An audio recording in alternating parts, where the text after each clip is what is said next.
Good morning, dear friends. Happy day to all of you. Friends, there's a very big important day that is coming up for many Americans. A new schedule for the next round of stimulus checks has also been confirmed. Many low and middle income households can receive up to $500 in just a few weeks. Friends, here's your daily news report and fourth stimulus check update. Please make sure that you watch until the end of this video for all of these details. To say thank you for joining me here every day and watching all the videos I post, I'm giving away 4 $75 Walmart gift cards every week. Please make sure that you click and like several of my videos and then comment below the keyword of each video that you watch.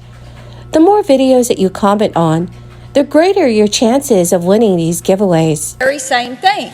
Who is in control? Who is calling the shots? But the truth is, Madam President, that no one in the White House is confused or shocked by how bad things have gotten. They know exactly how we got here because they did it. Because every step they took along the way was a deliberate attempt to reject common sense and manipulate the people into accepting a radical economic agenda.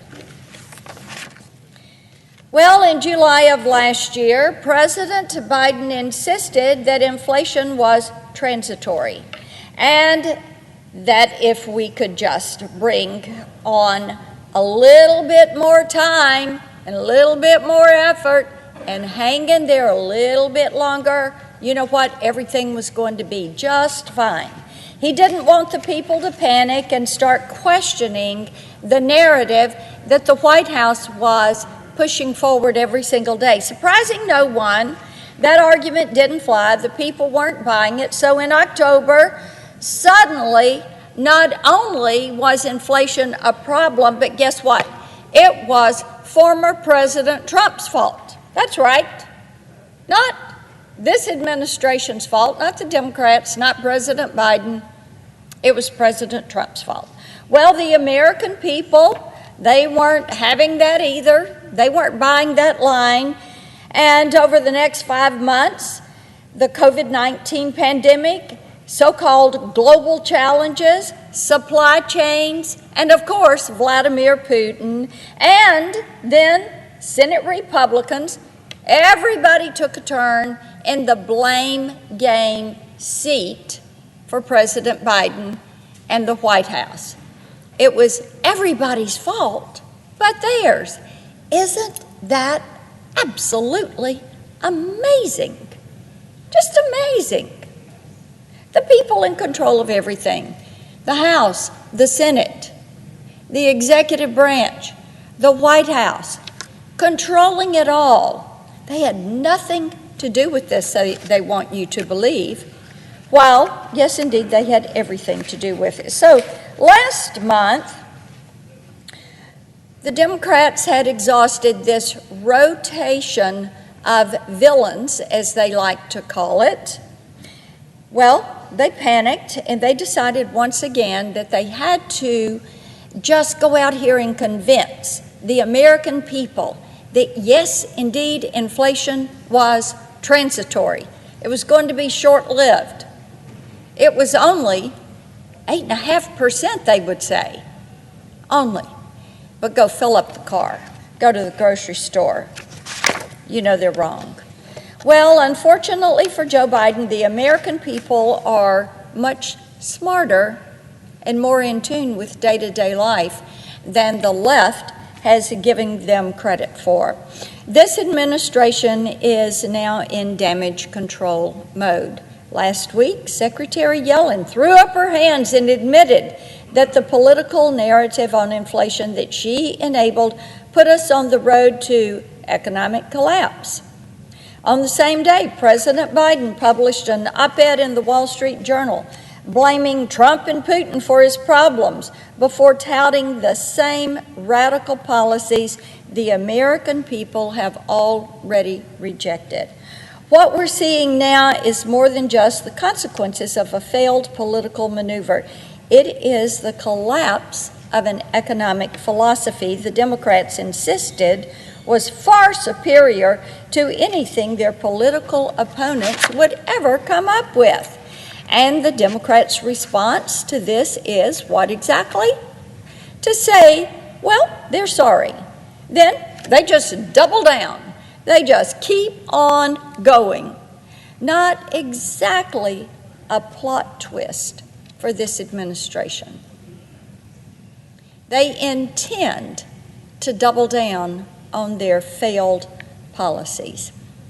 So friends, here is the good news. After 3 rounds of economic stimulus checks made their way from the state to New Mexico residents this summer, a 4th round of deposits will go out to some residents this fall. New Mexico's low-income households can start applying for a new round of economic relief payments next week, with qualifying households receiving at least $400. According to the state's official website, the program is being administered by the New Mexico Human Services Department. Starting next Monday, September 26, people will be able to start submitting their applications. While most New Mexico residents receive tax rebates and multiple economic relief payments between May and August of this year, this latest program is only available for low-income households. According to state officials, payments of up to $400 will be provided. The money will be prioritized for qualified households with the lowest income. Only one check will be delivered to each household.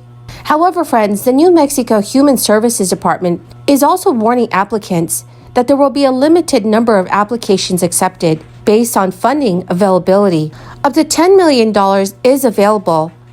That funding was appropriated by legislators in the 2022 regular legislative session. The program is another one-time benefit. To qualify, the state says New Mexico residents must be low income, but there is no specific threshold outlined so far on what exactly that criteria is. In respects to the maximum amount of benefits a household can receive, one state official told reporters this week that amount has not been officially determined.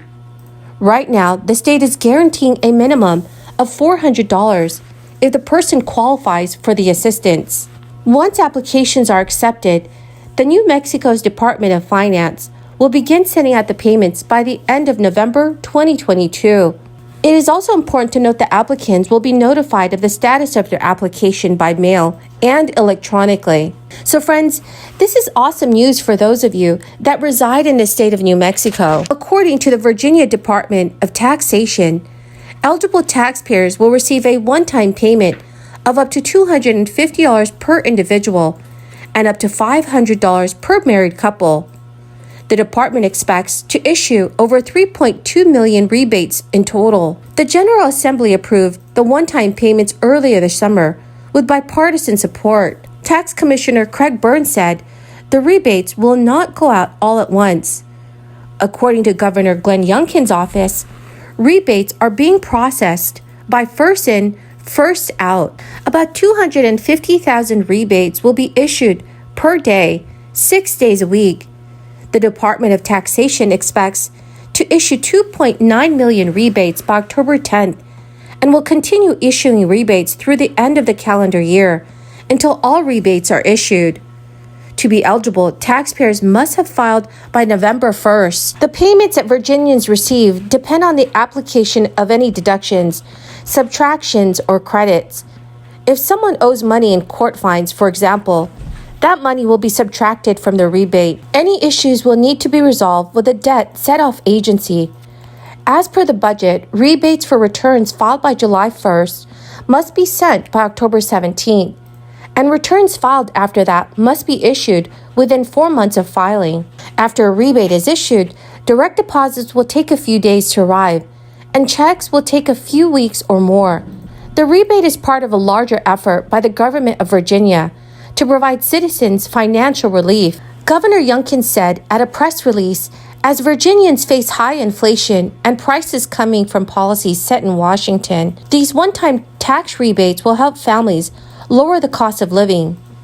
Past administrations have overtaxed Virginians, and by returning taxpayer money to Virginia taxpayers, we are ensuring that hardworking Virginians get to keep more of their paycheck during these difficult economic times. Well, my amazing and awesome friends, that is the end of my daily stimulus update video.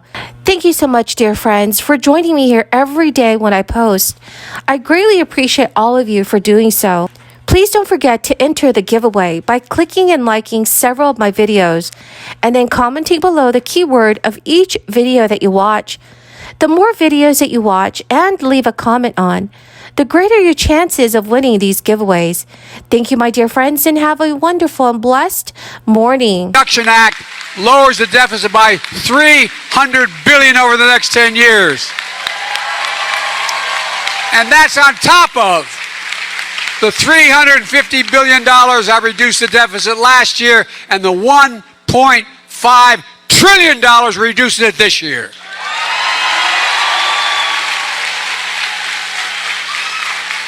You'd think if the Republicans really cared about reducing inflation, they would have voted for the Inflation Reduction Act. But every single Republican voted against it, even though I know at least a dozen of them thought they should vote for it, but they would be primaried.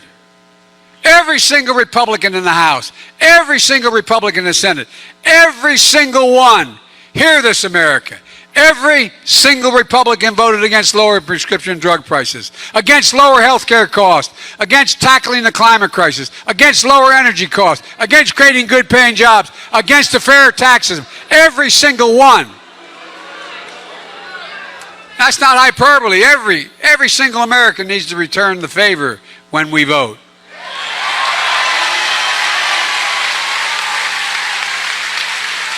And thanks to our historic deficit reduction, we can afford to cancel $10,000 in student debt and $20,000 if you're on a Pell Grant for tens of millions of Americans making under $125. This is a game changer.